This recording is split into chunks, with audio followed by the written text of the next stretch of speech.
Okay, so hi everyone. Thank you all for being here. My name is Xiaofan Jiang, and welcome to today's panel, TechnoMirage, Creative AI Futures. We are truly honored to have our four incredible panelists joining us from across the globe, from New York to Massachusetts, Berlin, and Lisbon. And you'll hear more about their bios and work shortly, but please join me to welcome post-digital artist Joaquina Salgado, Jazsalyn, artist and technologist developing ancestral intelligence, Dominika Čupková, founder of Institute of Machine and Learning, and Ziv Epstein, computer scientist, multimedia artist, and postdoctoral associate at MIT. Feel free to unmute for a second and drop some claps or some emojis in the chat. And next slide, please. So today's panel emerges from a broader event series titled TechnoMirage, and the name gestures toward the illusion of progress often projected by AI, where extractive logics, ghosted authorships, stolen data, and hallucinations of neutrality persist, rendering so many realities invisible. And through this series, we ask, what are we doing with AI at this moment? For whom and under what context? What realities do we use AI to make visible or legible or to obscure? So the TechnoMirage series includes a virtual exhibition titled Ghosts in the Feedback Loop hosted on New York City, an in-person event featuring a panel, a speculative AI role-playing workshop accompanied by an AI-powered new media art showcase and performance, and also today's panel. Next slide, please. This event series was initiated by Underground Art and Design, UAD, a curatorial platform that I founded 3 years ago for artists and designers in movement, in between disciplines, definitions, and beyond prescribed structures. And UAD has sought to offer alternative spaces and micro-infrastructures for artists and creatives to share their work and weave alternative narratives and realities together. And since its founding, UAD has launched 7 virtual exhibitions, 5 in-person new media art shows, 3 online publications, and 5 public programs such as panels and work shares, all focused on expanding how we imagine art, technology, and the future differently. And lastly, I want to thank Julienne and Parsons School of Design Strategies for partnering with us to bring this global virtual panel to life. And now I'll hand it over to my co-host Julienne, who will introduce herself and her course at Parsons. Thanks so much, Xiaofan. Hey, everybody, and welcome. As Xiaofan just mentioned, my name is Julienne DeVita. I'm a part-time faculty member here at Parsons, where I teach different courses that intersect creative artificial intelligence and future studies. Today, we are diving into a session I'm so excited. This is a part of my undergraduate Design with AI course, which brings together an incredibly interdisciplinary group of undergrad students from all different majors and different years at Parsons.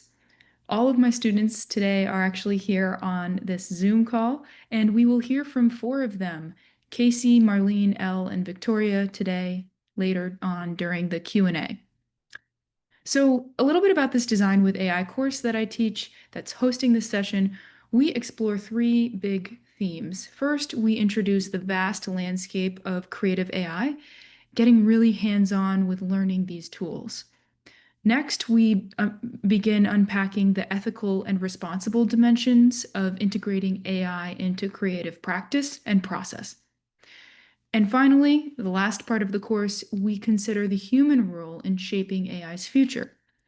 And so that journey, especially the end of that journey, is what frames our panel today on Creative AI Futures.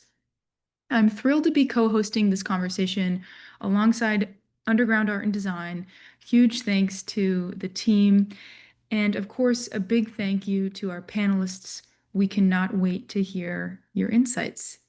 So without further ado, let's start by introducing our first guest, Joaquina Salgado. Joaquina is a Berlin-based post-digital artist whose practice explores the tangled relationships between technology, the human body, and digital consciousness. Working at the intersection of art and science, she creates interactive installations, interfaces, virtual environments, and audiovisual performances that interrogate identity, memory, and perception within technological systems. Over to you, Joaquina. Yeah, thank you so much for the invitation. I'm really happy to be here. So yeah, my name is Joaquina. I'm a media artist working with emerging technologies. And yeah, my mediums these days are video games, installation, interfaces, and audiovisual performances as well. These days, I'm mostly thinking about these intersections of internet culture and philosophy, and also philosophy of science.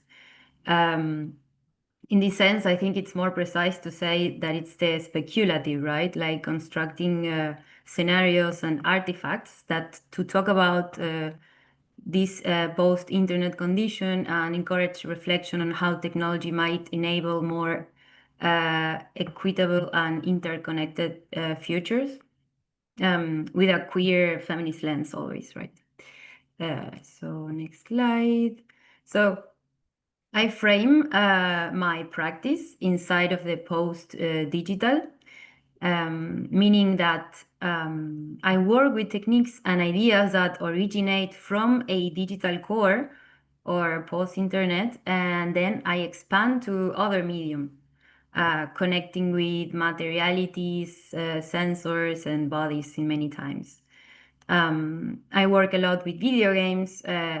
These video games as non-linear narratives and that kind of open doors to these affective landscapes, and also installations that use sensors to kind of compose in real time with the idea of stepping outside the screen without abandoning entirely the digital, understanding that the materiality of the digital is not limited to the screen, right?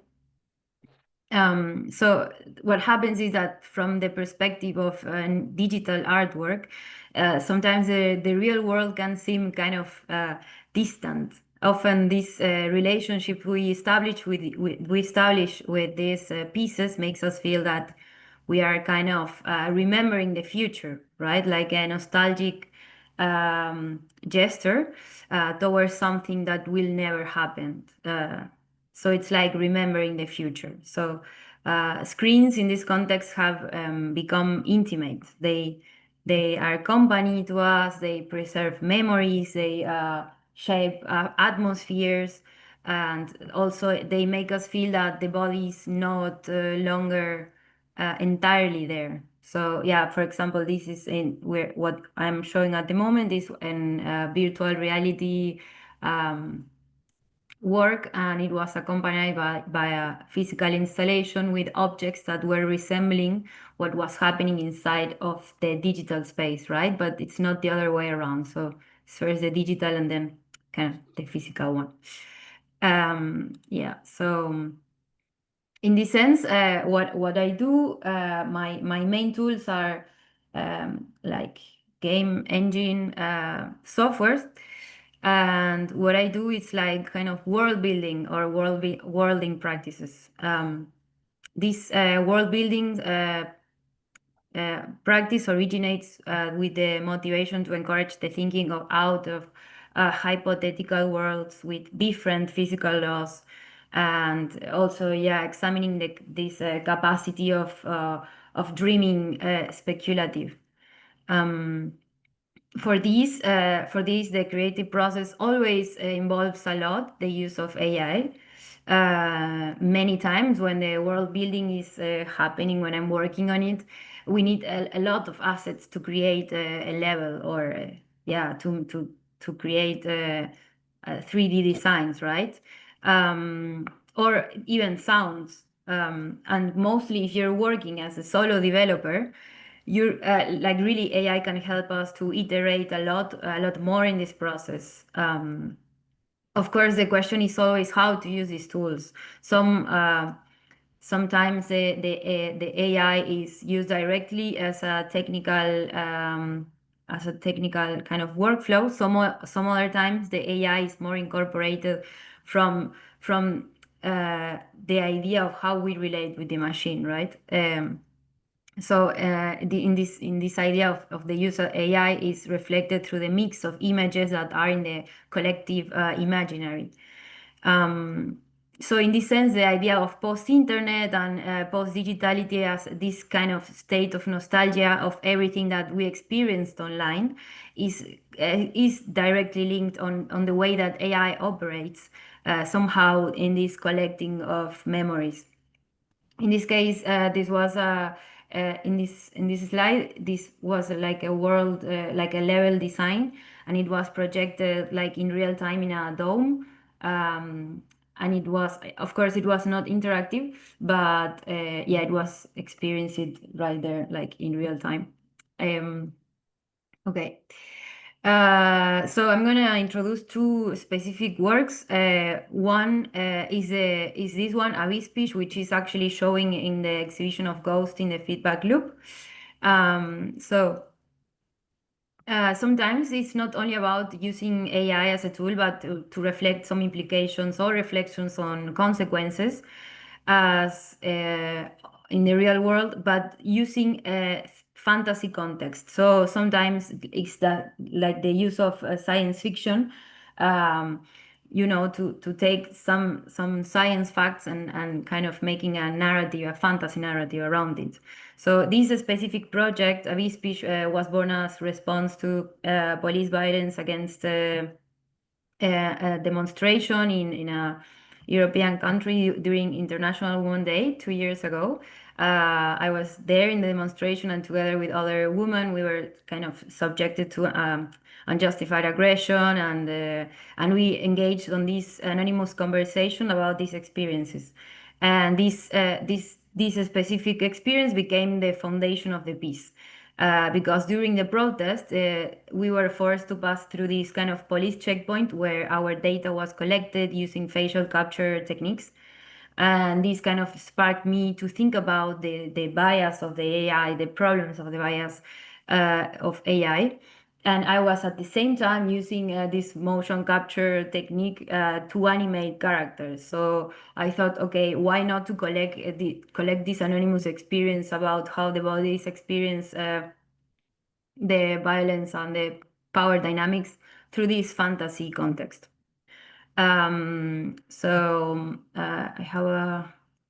So in the end, was looking like this. So the same kind of technology used in the repression, I used it to document and reanimate these experiences. The capture data then it was transferred into a digital character, creating this installation of 4 screens, each one displaying a different version of the entity. So in this case, these are 2 different outputs of the same artwork. The first one is like the physical one. The first time was exhibited in Switzerland 2 years ago, and now is showing kind of a bit of a new version of it in the online exhibition, which is very cool to see. And there is always the question around like, okay, how do we translate something that was born digital, but then it was mounted on a physical kind of setup, but then going back to digital as an installation. So for me, it was very interesting to kind of to explore. So yeah, in this case, AI was used more as not so much as a technical process, but more like to think the implications of those, right? This is only one way to do it. There are infinite ways to implicate with AI.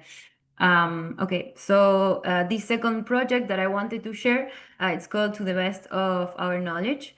And this is okay. This is a video game.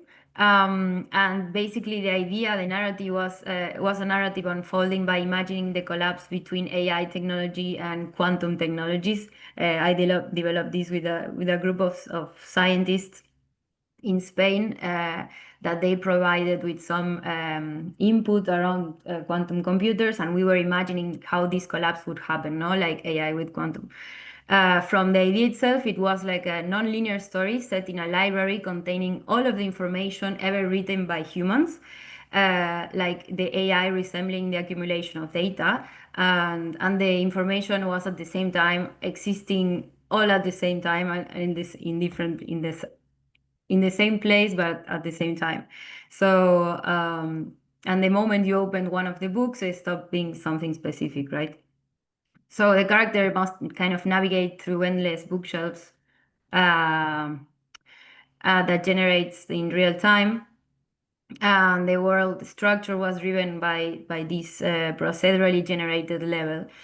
And so in this case, the use of AI was not only from the idea itself or of how the narrative was unfolding, but also from the technical perspective, because all of the library and all of the assets were made with AI,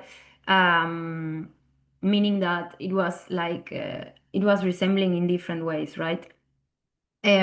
So I think this kind of idea of creating science fiction through video games is really cool to engage with these technologies, to kind of think about them, to think with others, and yes, I think it's a really cool playground and really cool medium to develop this kind of aesthetics. And yes, this speculation is characterized both by you can kind of react to the complexity of everything that is happening around us in terms of the AI. So in this way, we can kind of generate some kind of distance from the reality and generate a representation.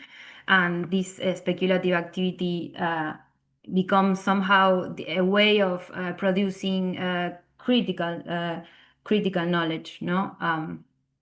So yeah, this is kind of what I do, I think. Okay, thank you. Thank you so much, Joaquina. So up next, we will hear from Jazsalyn.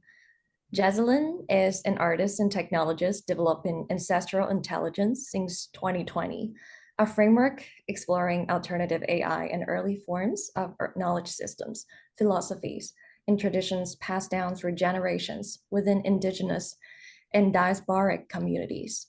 Her work has been supported by Serpentine Arts Technologies, New Museum, Pioneer Works, Creative Time, and more. She has lectured at institutions including Harvard University and has been featured in publications such as Contemporary and Cultured Magazine, It's Nice That, Vogue, and The New Yorker. Let's welcome Jazsalyn. Thank you for the introduction. Yeah, so in addition to everything that you just said, I'm also a DT alum, class of 2021. Yeah, and I'm happy to be here. You know, it feels like full circle coming home to share how much my practice has grown since graduating from the MFA program at DT.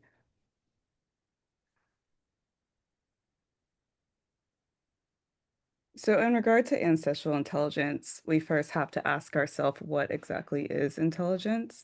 And this is a question that most people are still working to define. Even AI developers struggle to define the concept of quote unquote intelligence or how the human mind and brain actually functions. So this leads us to wonder what exactly is AI? How can tech companies simulate intelligence into artificial intelligence systems if they don't fully understand at a base level human intelligence? As of now, AI is just a marketing term to sell us something that we didn't necessarily ask for or sign up for. Um, Karen Howe is an author and reporter covering societal impacts of AI, and her best-selling novel, Empire of AI, um, which reveals that current AI that we currently interface with on a day-to-day basis, like Gemini or ChatGPT, doesn't actually mean anything, as in it isn't the real artificial intelligence or simulating quote unquote intelligence the way that early AI researchers intended it to. Instead, these tech companies are just using the term AI to loosely lure in investors.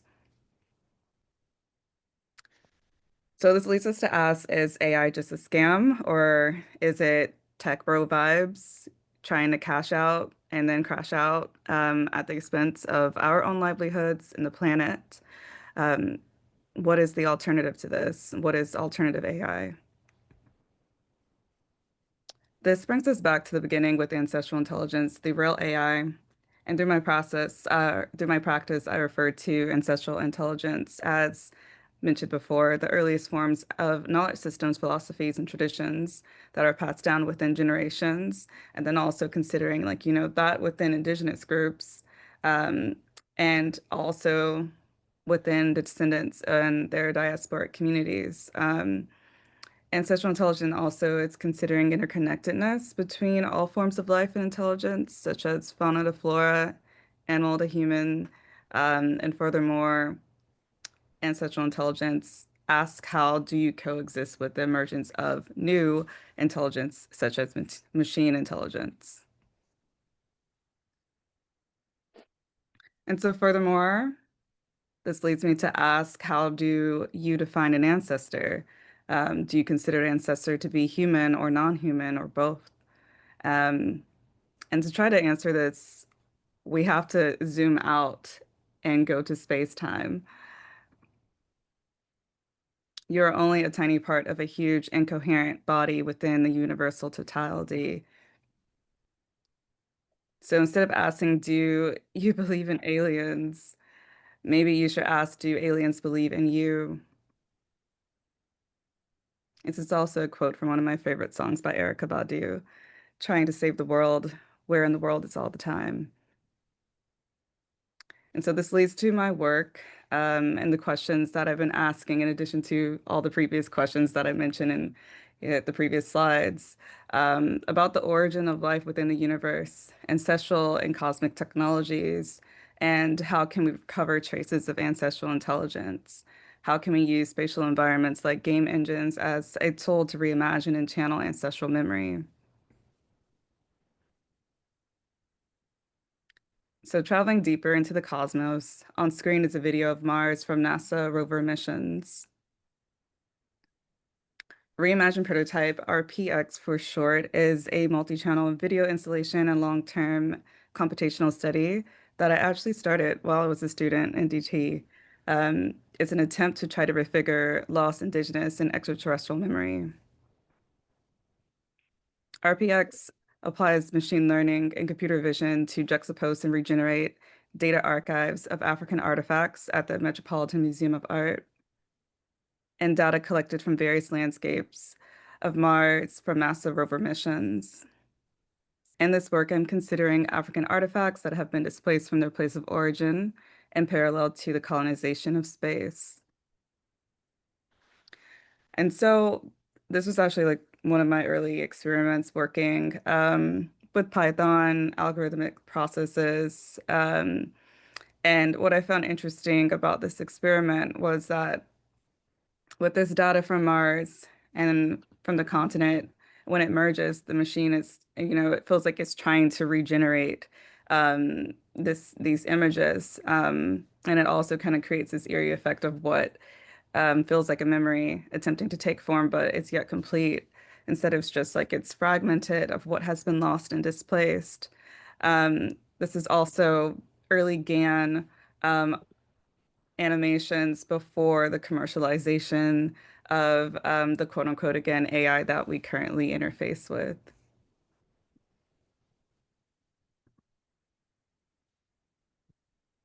And this is another quote by Octavia Butler. The universe is God's seed, only we are Earth's seed, and the destiny of Earth's seed is to take root among the stars.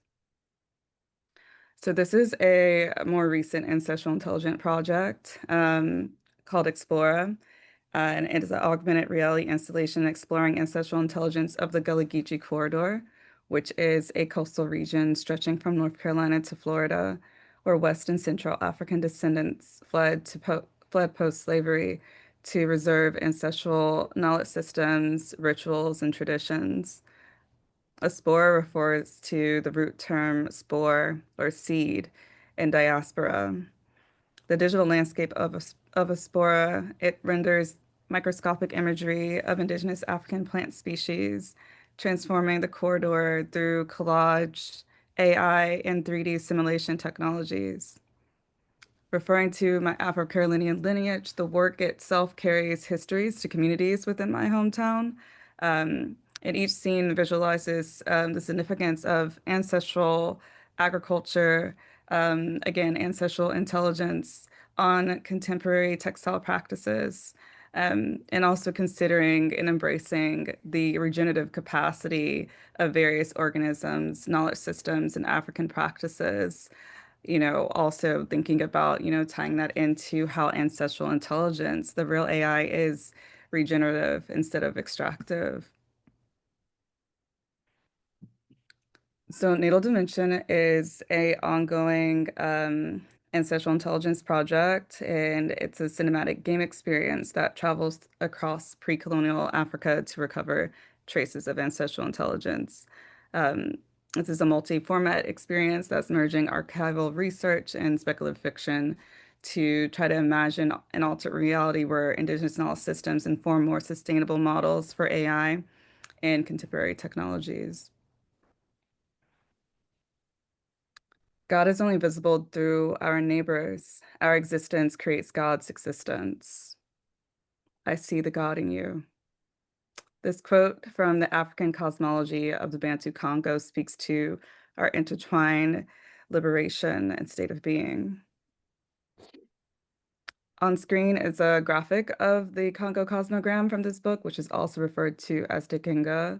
And the Congogram represents the cycle of ancestralization, the cycle of physical and the spiritual world, which involves dying and being reborn as an ancestor.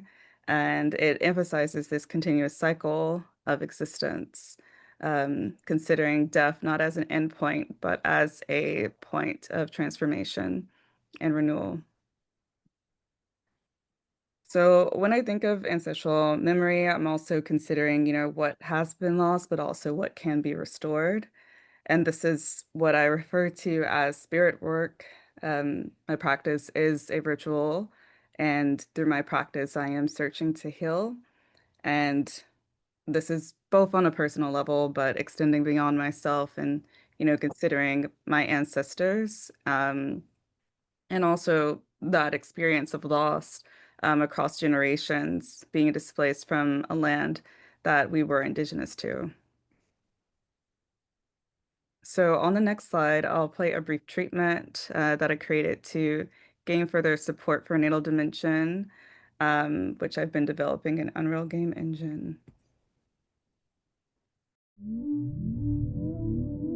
Are you afraid to die? Are you even alive? Or are parts of you stuck in a future, separate from a past you can't see?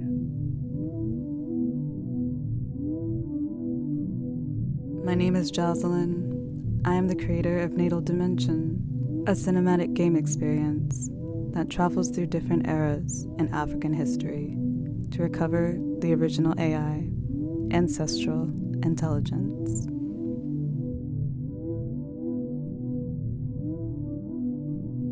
Natal Dimension is a multi-chapter experience developed in Unreal Engine. The first chapter is a 10-minute journey that can be presented as either a short film or a single-player installation.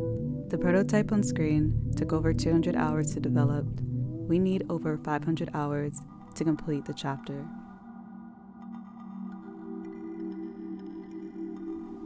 As we enter Natal Dimension, our journey begins in space. We navigate the amorphous balls of the nebula Sirius B. Through an out-of-body experience, we confront death. In contact with cosmic forces, we are reborn. Cradle, the first chapter of Natal Dimension, begins in the Danakil Depression in Ethiopia, also known as the Cradle of Life. It explores Sahel mythology, drawing parallels to the region, the astronomy of the Dogon of Mali, and the creation of Earth life through cosmic contact. As a part of the Natal Dimension experience, artifacts as ancestral technology serve as keys within the game environment, opening hidden dimensions to channel ancestral memory. Ancestral intelligence refers to knowledge systems with respect and interconnectedness between human and non-human life forms. Due to centuries of genocide and colonization, Our current reality discredits indigenous knowledge and origins of technology. Through Natal Dimension, I'm creating a space to envision a reality based in indigenous knowledge and history, as many origins of current technologies have already existed. There's a breadth of knowledge that could shed light on what we make today, such as new AI models, considering human life in its fullness and how we are further connected to this planet and other species.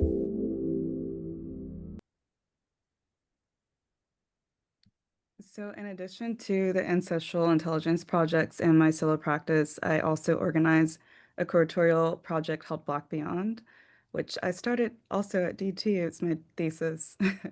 And it's also where anti-disciplinary artists imagine alternate realities for Blackness and emergent technologies like AI. Through Black Beyond, I've curated social experiences and special projects with Serpentine Arts Technology, the New Museum, New Ink, Pioneer Works, Onassis, Onyx, just to name a few. Exhibitions exploring the complexities of various Black meta-theories here at Parsons in the Kellen Gallery.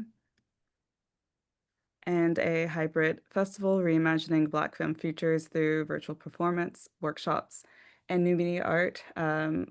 Actually, the virtual experience was on New Art City as well, and expanded into various locations throughout New York.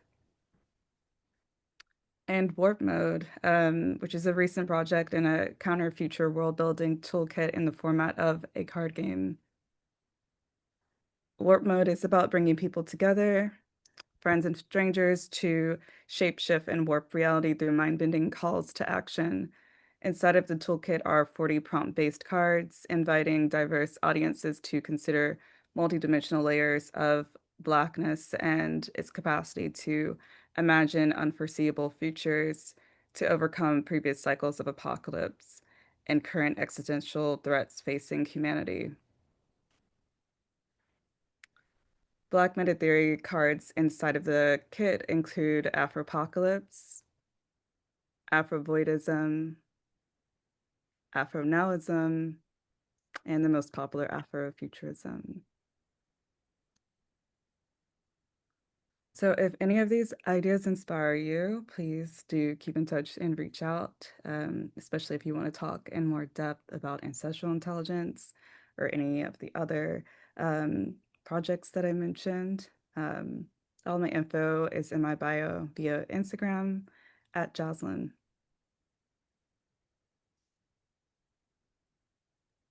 Thank you very much, Jazsalyn. Next up, I'd like to introduce Dominika Čupková. Dominika is an interdisciplinary artist and researcher connecting the dots between AI, art, design, and technology through a feminist lens. A doctoral student at the Academy of Fine Arts and Design in Bratislava, she was a 2024 and 25 visiting artist researcher at the Interactive Technologies Institute at the University of Lisbon. Dominika also founded the Institute of Machine Unlearning, a para-academic platform reimagining our relationship with AI, and co-founded Ladies, Wine, and Design Slovakia, supporting women in the creative fields. Dominika, over to you. Okay, so, well, I'm Dominika, I'm an artist and a researcher, currently finishing my last year of PhD at the Academy of Fine Arts in Slovakia, but now I'm saying hi from Portugal, where I'm still based.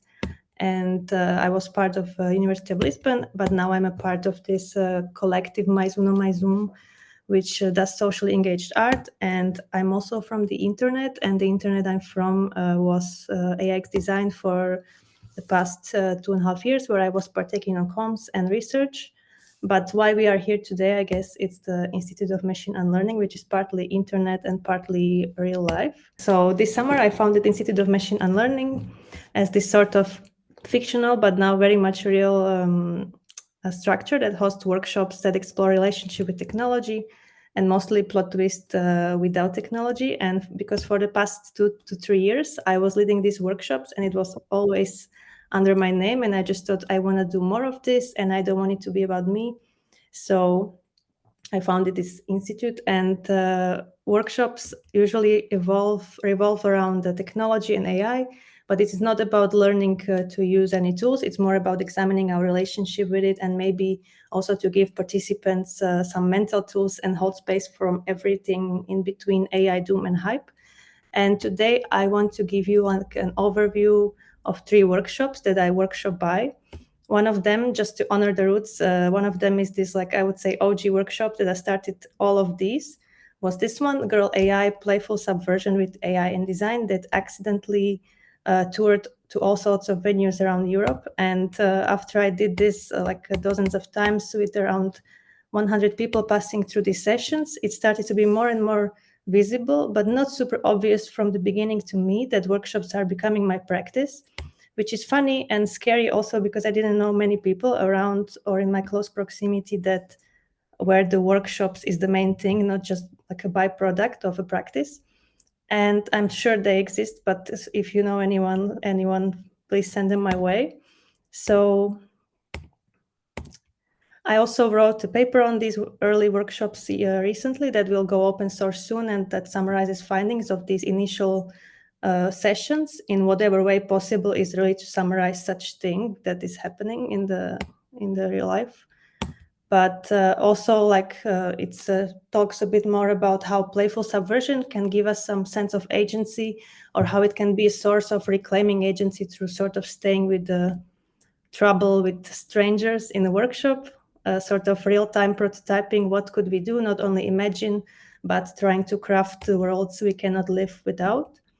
And as well, not the biggest fan of academic writing, but if we do not sneak weird things in there, then they will not be here. So this will be available soon as well, like that you can find out what was happening.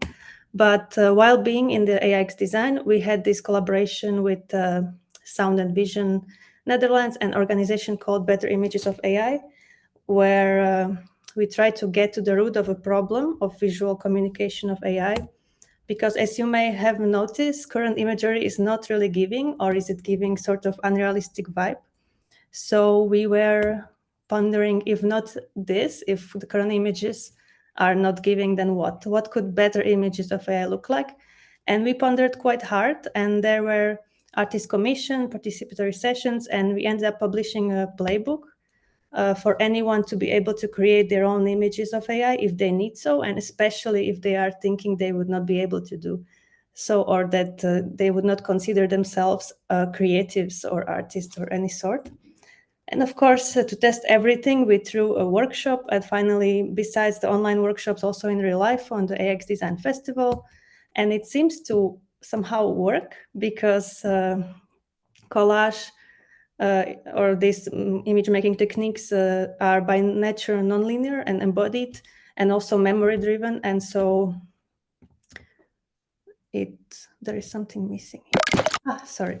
So they are somehow surfacing something from us that we may not even understand, or we cannot put into words. And as we did this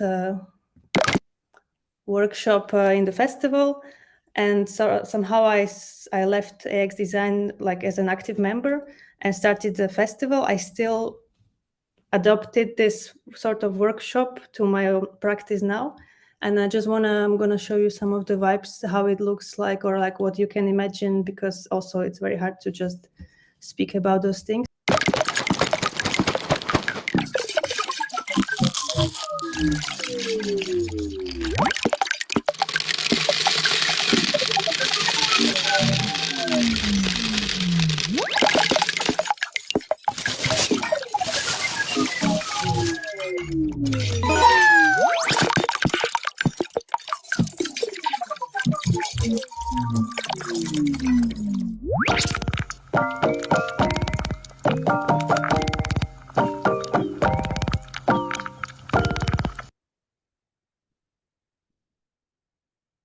Okay, so now, back, I hope it's sharing. So as I was saying, unlike the smooth and sterile aesthetics of AI marketing, collage looks more like how we actually experience technology. Sometimes it's uneven, oftentimes messy and rather intimate, leaking into our language, habits, and relationships. So these are just some results that participants in the workshop managed to do with the short time we had together, and to share whatever experience whatever we experience on the workshop, Institute is publishing a small zine with the results and lingering questions of what we talked about together, and as a way to share with people who could not be in the room with us as well. So, and let me show you one more workshop. Hopefully it all works out, which I think for what these workshops are, this is a peek of a critical play, which you're gonna see. It explores more around the ideas around the question, what does it mean to be human in the era of omnipresent technologies? And it includes also a little serious game, and I make people move a lot. The game is a variation of a werewolf game, but about bots. At one point, it always looks like we are starting a cult or a huge therapy session, but actually it's a lot of fun. I'm just putting here the proofs of fun because just so you believe me. But if you have ever been on the internet for more than 5 minutes, you have probably encountered CAPTCHA, which is this test where you are proving your humanity or that you are not a robot by choosing squares on the screen. And this has one big problem, that is preventing blind and visually impaired people from accessing the protected resource.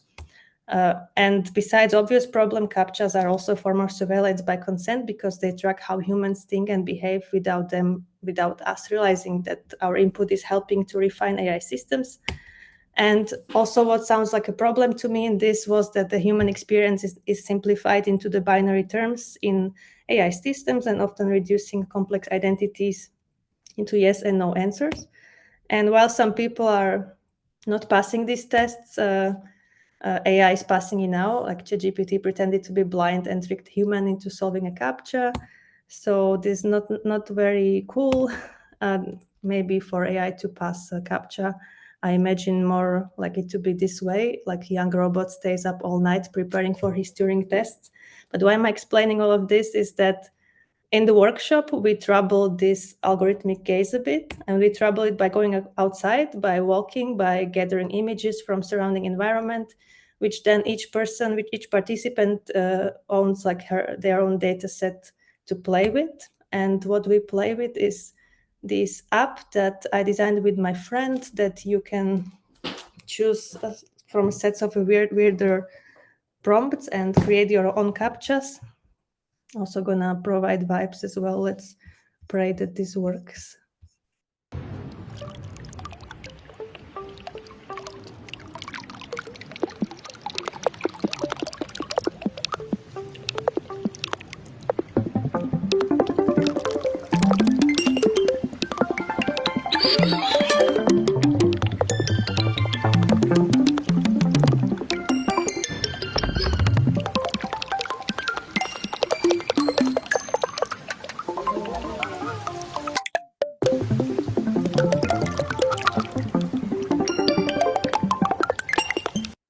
And so we have also in this workshop 20 minutes of screen time, which is also funny because I'm trying to avoid this at any cost.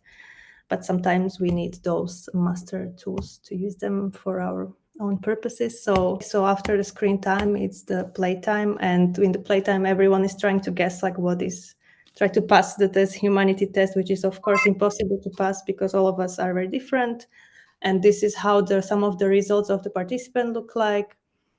And also for those of you who know How To with John Wilson, I started to see those workshops or this walking time as like people get to have their own episode on those walks, noticing things, because the results are very, I don't know, I'm always very amazed what people see when they actually start notice. So, and why am I also saying all of this? One of this workshop, particularly the captured one, is supposed to be tied to the interactive artwork that I'm creating at this year and the next year.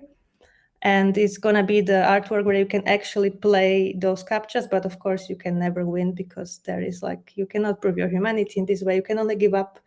And yeah, that's also, there is more workshops, but I just wanted to zoom on these 3 ones. So if you are ever interested to play together or have a nice time in your school or in your birthday party, you can call me.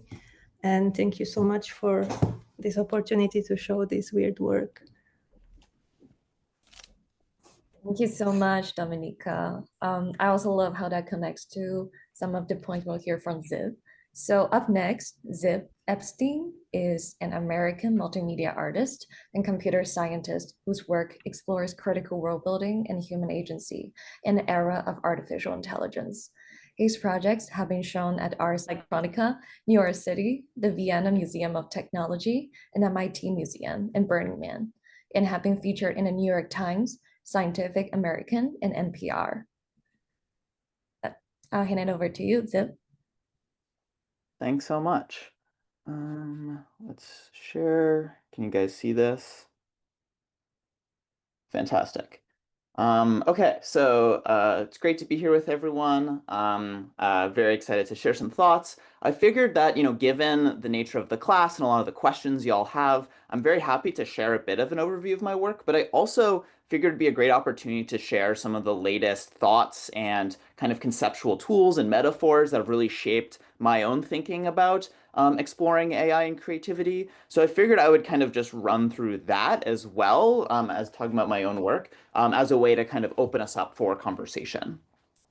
So, I think we all know how generative AI has a rapid potential to transform creative production by allowing the rapid creation of media with very little human input.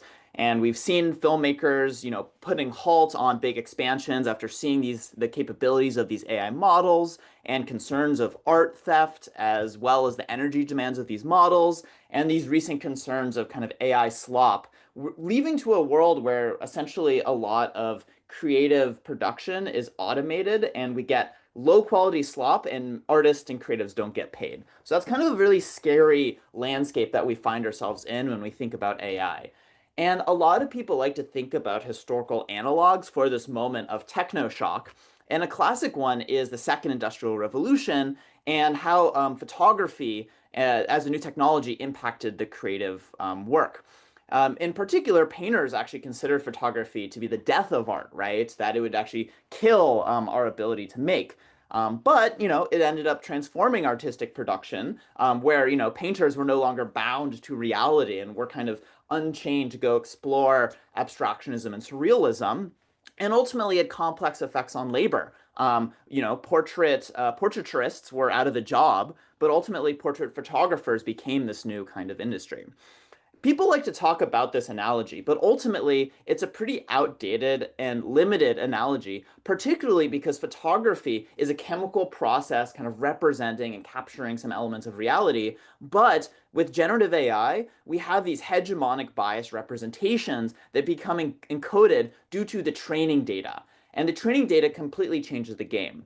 To give you an example of this, we have a project called Meet the Ganimals, which is essentially this platform to kind of breed and generate AI-generated hybrid animals. So here's what happens when you blend a goldfish and a golden retriever to create a golden fufa here. And, in this platform, it's all animal pairs that we're blending and, creating these hybrids. But we kept seeing these like weird hybrid nightmare monsters that were appearing on our platform. And we were so confused about what animals were actually in the training data that would allow for these kind of nightmare creatures. And when we took a look under the hood, what we found is that all of these animals are half barracuda, which some of you might know is a fish that's actually a prized trophy fish. And if you actually look at you Google barracuda or look at the images and the training data, you see that a lot of times it's actually people holding up their prized fish, highlighting some of the cultural assumptions and biases that actually then get reified into our projects and create these kind of nightmare creatures. And we're seeing this now with creative production, where if I ask, DALL-E 2, say, to create a visual portrait of San Francisco, but then I ask it to, do the same thing, but to be creative, what we get is, Van Gogh's Starry Night above San Francisco. And, Van Gogh is perhaps one of the most cliche, artists in Western Canada at this point. So when we ask these models to be creative, they actually backfire in these tremendous ways. And that's resulted in a world where people and individuals can use Gen AI to go further faster and kind of churn out this kind of content. But it comes at the cost of collective diversity. All of the stuff that we're seeing is looking the same, and people aren't feeling a sense of ownership. And we're seeing this kind of large amount of convergent scientific evidence of these homogenization effects of generative AI. So where does creative agency and choice lie? How do we kind of think about this? I want to talk a little bit about one historical tradition of artists who really wrestled with these questions of creative agency and choice.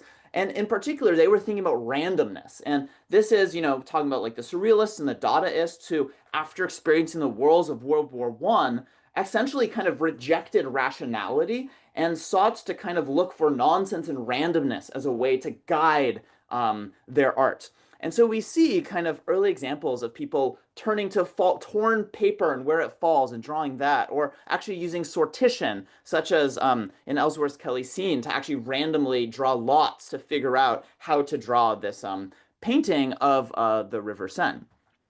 And we also see kind of examples of Ellsworth Kelly here permuting all of the possible combination of these tiles to do the representation of all the different colors that actually match. But we see cracks start to appear when these artists, conceptual artists, are thinking about randomness. And here, for Ellsworth Kelly, he actually looked at all of these different possibilities for this red, yellow, blue, white, and black with white, and actually said that after making the collage of variations, I decided the original configuration of the finished painting was my best and only solution for the painting. So rather than randomness for randomness' sake, kind of relinquishing control and agency to the random process, here Kelly is actually taking a stand and deciding that actually there's a single realization of this process that is actually fitting his sensibilities and his choice of what is kind of the correct solution to the artwork. So how does that work with AI? Under this view, right, we're seeing that artists could actually curate their sensibilities through serendipitous encounters with randomness. So does that give us a way to think about how we encounter AI as creatives? Unfortunately, modern AI falls short because it's actually not random. Historically, these models have been called stochastic parrots, talking about their kind of randomness. But actually, and this was actually true, where text generation was commonly using randomness as a way to kind of combat problems with these systems like neural degeneracy. But recently, more randomness has actually been stamped out of these models in service of convergent goals like factuality and safety with tools like reinforcement learning with human feedback. So instead of getting stochastic parrots, we're getting monoculture parrots. And so this raises the question of what is a working model of how we think about AI and how it's used in concert with randomness in the kind of sacred human project of meaning making. To explore this, I want to share one quick study that we explored how people essentially find meaning and resonance in randomness. And this is actually thinking about divination, which is a system of looking for meaning in randomness, and how people use these tools to make meaning. And we were really interested in how recent folks are actually turning to generative AI. They'll pull a card from tarot and then turn to ChatGPT and ask ChatGPT what the card means in the context, right? And so we actually conducted an interview study with 12 different tarot practitioners who are using AI in their tarot divination practice. And we found a series of ways that they're actually using these tools, such as streamlining and expanding the practice of divination, finding empowerments to navigate challenges and uncertainties, and actually finding ways to look at new perspectives that they might not have considered otherwise. And we actually found a lot of this lines up with kind of classical theories of resonance and how people are finding resonance within and outside of themselves in these contexts. And across the board, we're finding that rather than delegating meaning making to AI, a lot of our participants are actually using AI as a tool to find resonant meaning in their divination. So in light of this, I want to kind of turn our attention back to the Second Industrial Revolution. But instead of focusing on photography, I think there's actually these kind of larger social shifts that are happening, right? Parallel to photography, we see other technology like the telegraph and electricity, and how these are co-evolving and fueling broader social movements. In particular, spiritualism is this kind of religious and social movement concerned with the afterlife, with boasted, almost 10 million folks in the US in the turn of the 19th century. And interestingly, with spiritualism, is it's actually democratizing spirituality because of its focus on an individual's ability to encounter spiritual phenomenon. So in contrast to institutionalized religion that oftentimes had an ordained and male authority mediating this relationship with God or spirit, it actually offered people, and women in particular, a direct contact with spiritual forces, and in turn was a site for women gaining a voice in the public domain, and being these spirit mediums, which was in many cases the first time that these folks were having a voice in public. And actually, as a result, kind of dovetailed with the suffragette movement, where a lot of prominent suffragettes got their start as spirit mediums. And Shannon Taggart famously says, "Many have told me that mediumship is simply a matter of taking your imagination seriously." So when we think about seances, we turn to Hilma af Klint, this kind of visionary Swedish painter who was actually doing seances every Friday night to get inspiration for her work. And where she said is, "What I needed was courage, and it was granted to me through the spiritual world, which bestowed rare and wonderful instruction." So when we think about this question of AI as a medium, if you Google AI seance, you'll see a lot of these claims of companies that will perform a seance on your dead loved ones, which I think is kind of egregious and unethical.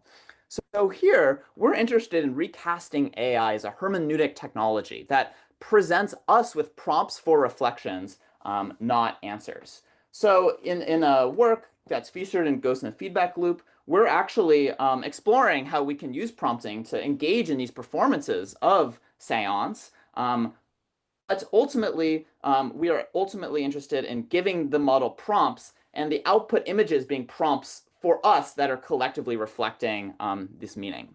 So that's what AI seance is. We also have a paper on it. And here the magic is not in the machine's power, but rather about the human power to create shared meaning through collective interpretation. And here the use of generative AI is kind of underscoring that when you're doing it for creativity, it must be centered in critical interpretation of generated media, and works when people come together to co-create understanding and share their experiences. So in summary, wrapping this up and kind of transitioning to some of the questions, ultimately AI is a cliche or pastiche machine, and this is extremely dangerous for creative production, and there's lots of harms. And at the same time, it can be generative when we treat this machine as prompts for reflection. And ultimately, randomness is a powerful muse for breaking biases and seeing outside of what our own perspectives are that humans have used forever to kind of make art, and is a site where conceptual artists have navigated similar tensions of control and agency. And I'll note that now current generative AI systems aren't actually random in the way we might like when we think about creative production. And ultimately, a core element of the creative process is making decisions that meaningfully express intent. And now in the age of generative AI, it's more important than ever to find your voice and style. So thanks so much, and excited for the conversation. Thank you, Ziv, and all really wonderful insights. I have a lot of questions. I know folks in the audience probably do as well. We're going to transition now into some student-led Q&A. Really excited to hear your perspective. And I believe our first student is Casey, who will be asking a question to, I think, all the panelists. Hi, everyone. My name is Casey, and I'm a third-year student at Parsons School of Design studying fashion design. My question for all four panelists today is, when we think about the future of creative labor, it's easy to get caught up in fears around job loss, loss of craft, or issues of copyright and ownership in training data. What's your vision for a preferable future of creative work? And what advice would you give to emerging creatives who are feeling that uncertainty?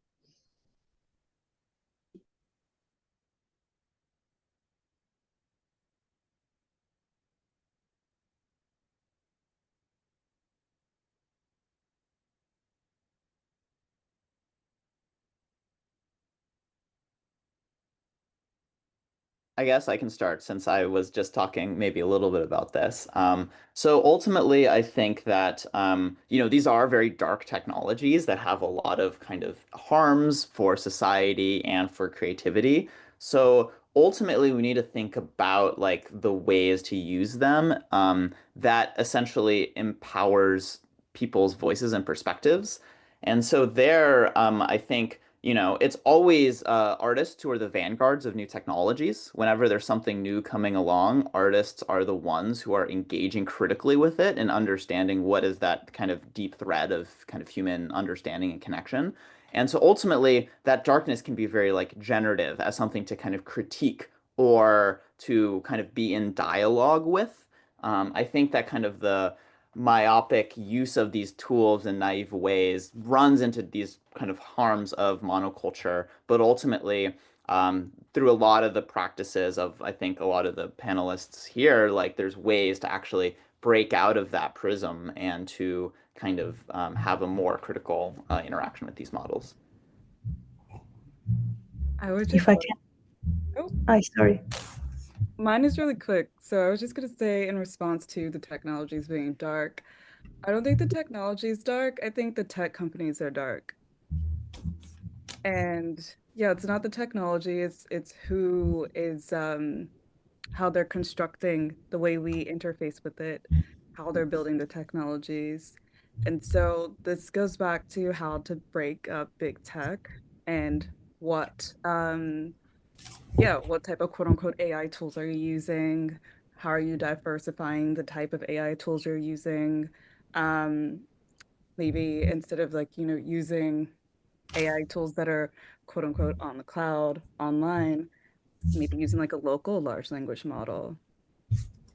Yeah, just thinking about how you are interfacing with the tech because you can't necessarily opt out. I think that comes up in a question later. Like it's becoming so ingrained into just you might try to do a Google search and it's there, but I think even DuckDuckGo is using it now.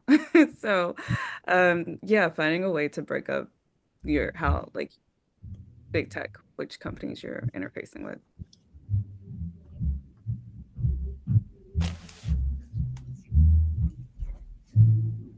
I could add to add that there are many ways, as Ziv said before, like to engage with AI. Like one of those could be maybe try to incorporate open source models into our workflow or some kind of workflow that gives us a bit more of freedom of creation. It's not the same, prompting to Midjourney or downloading Stable Diffusion, creating a LoRa, or being able to create a specific workflow in an interface as Comfy UI, which gives you a way more kind of flexibility to think on a workflow for itself, so it doesn't at least look so generative or repetitive as everything else. Yeah.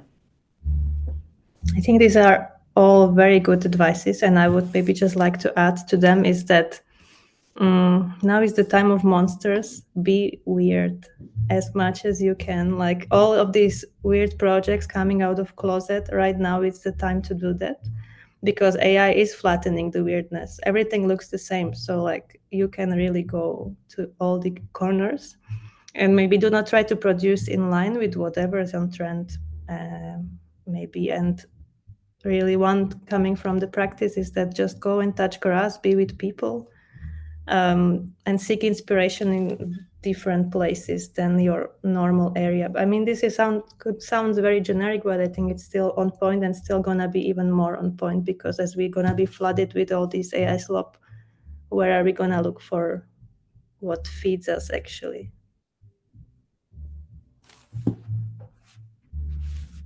Thank you. Jazsalyn put in the chat little monsters to work against the big monsters. So shall we transition into our next student question? Yeah, I think that's Marlene. Floor's yours, Marlene. So, hi, my name's Marlene. I'm a senior student at Parsons studying integrated design. And my question is for Jazsalyn and Joaquina. How much of your creative process involves AI, and what kind of friction does it introduce to your practice? Like, how would you navigate or to resolve the tensions?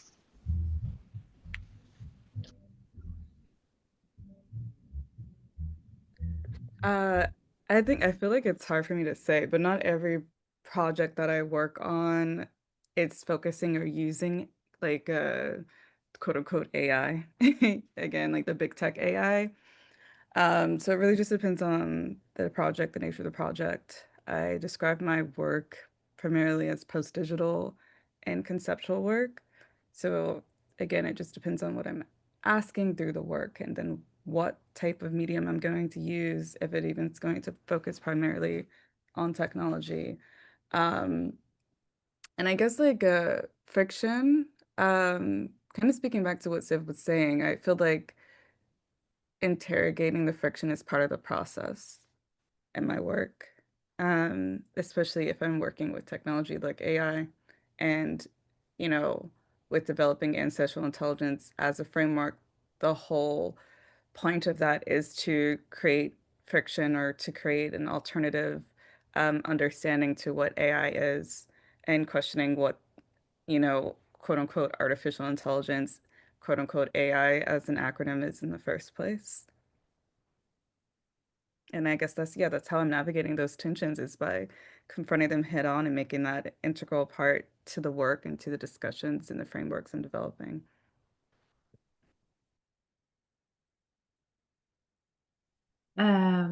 In my case, as I work a lot with game engines and world building, there's many times that you need a lot of objects, a lot of assets inside of the level. So in this case, if I need many iterations on the same objects, let's say rocks, flowers, these kind of objects, AI comes very handy.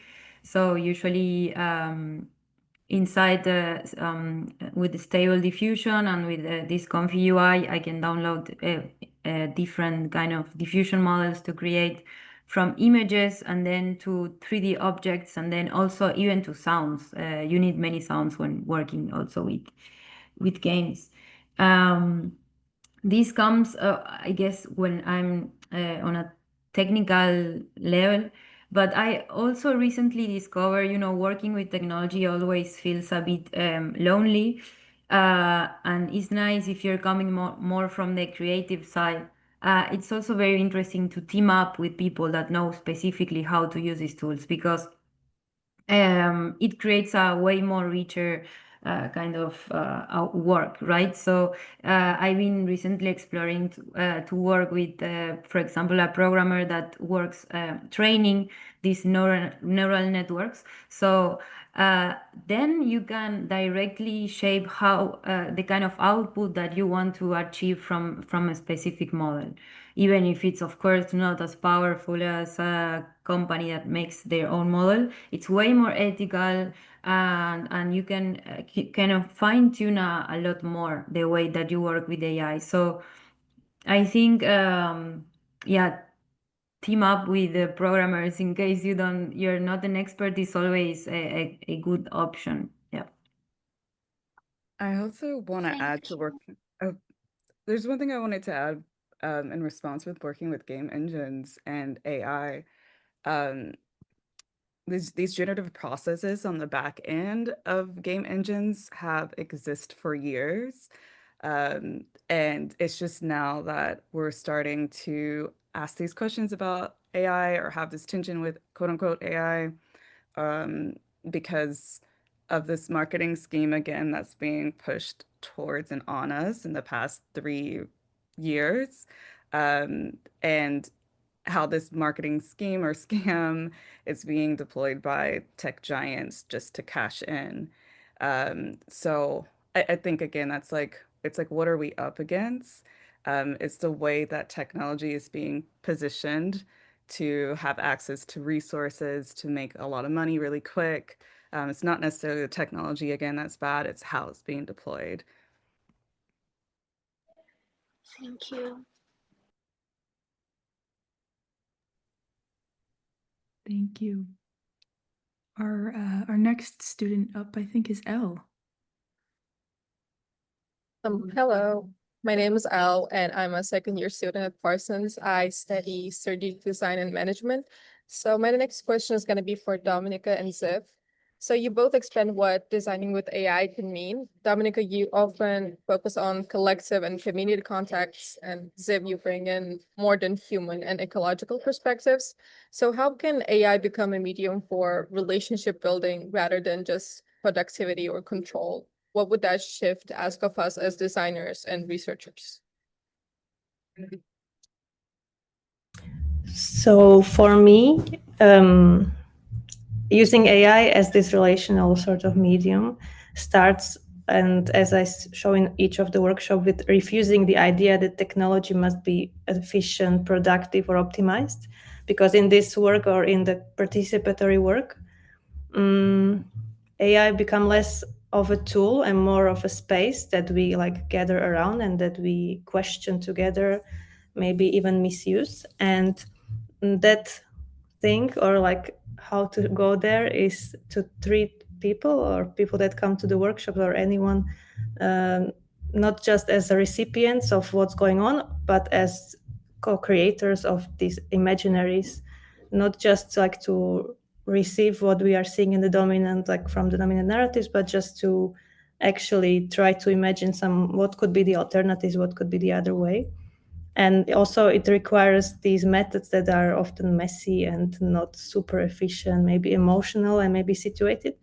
And I would say, because I really was thinking about this question very hard, and it made me think that we should not be designing just for the outcomes, but for the ongoingness, or like for the maintenance, for friendships, and even for the refusal. And this, I'm not sure if it's answering, but made me think of like, if you don't want to be just about productivity, you cannot be also focusing on the products, on the end game, but also on what's going on in between, or like be like until you reach the product or the goal. Yeah, I can tap on a little bit. I loved everything Dominika was saying. I think there's such a good way of kind of reframing interactions with these technologies. I wholeheartedly agree. At least for, a lot of the work I've been exploring, the kind of default way we interact with a lot of these systems is these chat interfaces where essentially you're like screaming at a black box. And that is like not an interaction paradigm that kind of leads to interesting agency, and people doing that alone and not having and kind of relying on it in these certain ways is this kind of like bad recipe. So ultimately, instead of us kind of prompting the models, I think it's really interesting to think about what does it look like to flip that paradigm on its head and actually have the models prompting us, right? So instead of kind of nudging us towards monoculture, how can our interactions with AI actually be enlightening for us to think about things that we hadn't thought about before? And that requires this kind of interpretive wedge where instead of kind of taking the model's outputs at face value for granted, instead it's kind of injecting that kind of criticality into those interactions, oftentimes in communities, in these social settings. I think the workshop work is super inspiring in that way to actually think about what is the kind of the human sauce here, like what is the interesting thing that it can help us realize is interesting for our own kind of communities and creative production more broadly. Thank you. Thanks, Ziv and Dominika. I believe we have one more student question, so I'll hand it over to Victoria, and then if there are other questions from the audience, we can take those. Hi, so my name is Victoria. I'm a third-year student at Parsons, and I'm studying design and technology. So my question now is for all four panelists. So right now, AI runs through nearly every layer of daily life. So like from social media and creative tools to communication systems and everyday infrastructure. So it expands what we can make and imagine, yet it also concentrates power in ways that shapes how we live and decide. So as AI becomes more embedded in our routines, what can help ensure that people maintain their agency as active decision makers rather than passive users?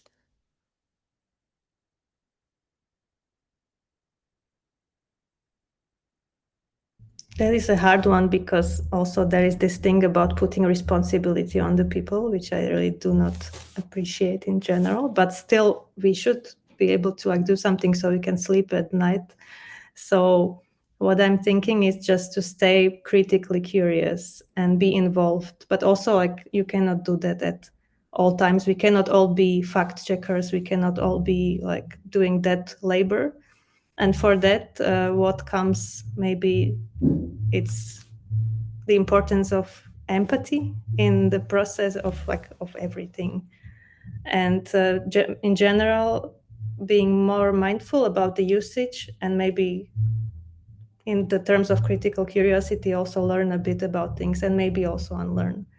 But just to be a bit more interested, because now here, I guess in this room, like people are interested, but if we go beyond, there's a lot of like huge population that does not even care about this step, about having the agency. So what do we do with that? I'm not sure. Yeah, I can quickly add to that, that for me, an interesting way to be more aware of it is to trace back the kind of physicality of this technology, to kind of see the traces or where all of these processes are actually happening, to understand that the cloud and everything, this cloud is a metaphor and everything happens at a cost of the earth consumption. And so kind of following the traces on how these technologies work can give us some more awareness on the kind of energy and resources that we are consuming.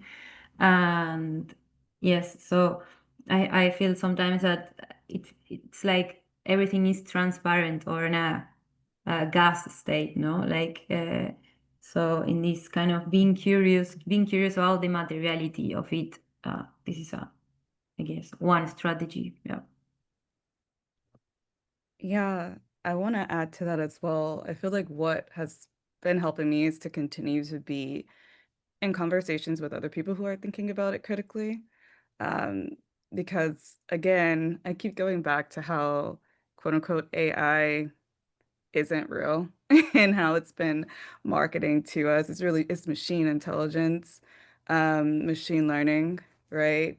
And so I think that it's helpful to ground that or to remind yourself of that. So um, there was a few quotes in my presentation where I was referencing, reporters, writers, um, who are doing, a lot of research, having conversations with people who are involved in like quote unquote AI and thinking about it critically. Um, so I just want to throw those again into, I guess, our conversation. Karen Howell, who wrote Empire of AI, I highly recommend, tapping into that. And also, Snod Bovell, I believe that's how you say her name. Um, she had recently said that most people think AI is an extension of the brain, but really it's an extension of our planet. And that was a conversation recently on her podcast that she recently started called I've Got Questions. And she's interviewing a bunch of different people who are involved in AI research, development, policy, etc in many different aspects. And yeah, like I said, it's been really helpful for me to not feel defeated when, there's a new like AI big tech headline, it can be overwhelming. But yeah, being involved and staying connected to people who are also being critical and thinking about how to continue to spread those conversations, it's also good. Yeah, I love these answers. This is so interesting. I feel like for me, just maybe building on that, I do love this point about how there's the technology and then also there's these kind of extractive logics of these companies and kind of late stage capitalism more broadly. And I think in many ways, the upshot of this AI moment we find ourselves in is that a lot of these patterns of exploitation, of attention economy, of surveillance capitalism that we've been experiencing for a while now are kind of laid bare in this really profound way with generative AI. It's really just kind of in front of us. And now we have this monolith to like point to and like work with in this way. So I think this is a really interesting moment to kind of really wrestle with these dynamics that have been around forever, but these kind of big hegemonic models give us this kind of clarity of what are the stakes and the possibilities there. One metaphor I like for AI is that it's kind of adding a jetpack and a blindfold where you're going really fast, but you don't know where to see. You're kind of blind. So ultimately, in a world of going faster and gasoline, I think it's really about how do we learn to see, and how do we gain more perspective. And I think going back to the empathy point, right? What is the past? What is the future? How do we understand these things in a more humane, nuanced way if we're going to be using these accelerants in this way?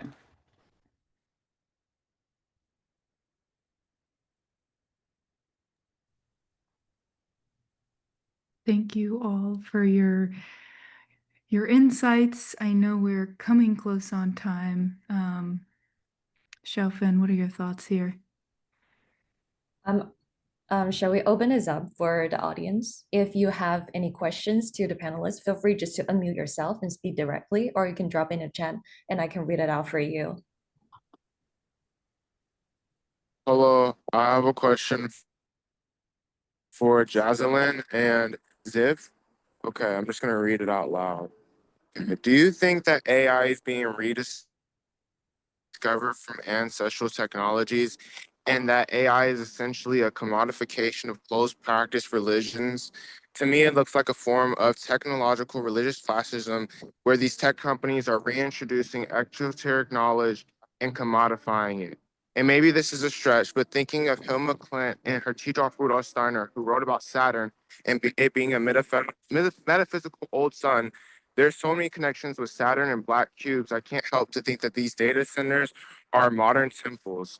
And I wanted to see how far off is this theory. I'm just gonna say no, they're not modeling this after ancestral technology. And I think that, that is actually part of the issue because it does lack empathy. It isn't, if it was, it would consider interconnectedness again between various life forms, ecosystems. So yeah, I'm gonna say flat out no, and that's part of the issue. And I wouldn't trust them to begin with. And that's why I think it's important to develop alternative AI, as referring to it as something that has already existed actually, but developing this framework and this movement behind it, and ways to imagine a different AI, quote unquote, future that's rooted in ancestral intelligence. I think Jazsalyn nailed it.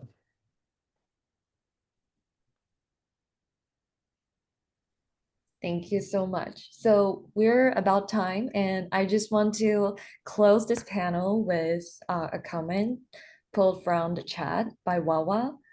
I'm just gonna read it out loud. My grandma always tell me the opposite of love is never hate, it is fear. After watching our guest lectures, it brought me so much hope and new perspectives. Even with this overwhelming bloom of AI world, as creatives, we still have choices and the power to make decisions for how we interact with AI, even how to make AI a bonding point with fellow creatives. Now I feel even more confident that together with our passion for creativity, we can make more beautiful things. Thank you so much for joining us with this panel, and thanks again to our amazing panelists, Joaquina, Ziv, Dominika, Jazsalyn, and we will be sharing the recording of this panel on YouTube, and we'll send it out through the Eventbrite email blast. And here are some quick links where you can find all those panelists' work. Feel free to take a screenshot, and we'll see you in the next one. Yeah, we'll see you in the next one. Thank you so much to everyone for joining and to our panelists for your insights. So grateful to have you here. Thank you so much. You. You. So much. See you later.